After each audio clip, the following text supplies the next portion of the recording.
The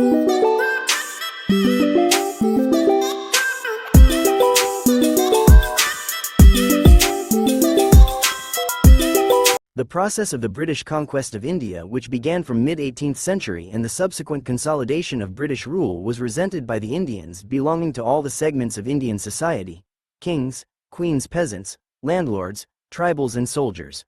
Hardly a year passed till 1857 when some part of the country or the other did not rise in revolt against the policies and actions of the British that harmed their interests or went against their sentiments. However, these rebellions were local, scattered and isolated. They did not pose a serious threat to the British. Nonetheless, these revolts established a local tradition of struggle against the foreign rule. This resentment to the British rule culminated in the First War of Independence in 1857, in which millions of peasants, artisans and soldiers participated. It shook the British government to its very foundation. The first 100 years of the British rule in India, i.e., from 1757 to 1857, were marked by British conquests and rapid expansion of their dominion in India.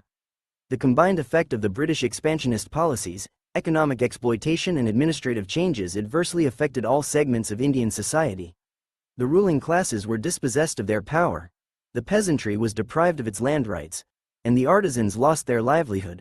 The middle and upper classes of Indian society, particularly in northern India, were annoyed because of their exclusion from the well-paid higher posts in the administration. Men who followed cultural or religious activities, like priests and scholars, found themselves without income as they lost their patrons, the Indian rulers, princes and zamindars, who had themselves lost their authority.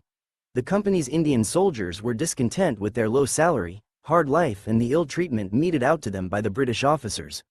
Thus, by 1857, conditions were ripe for a mass uprising and the accumulated grievances of the people burst forth in the form of the First War of Independence.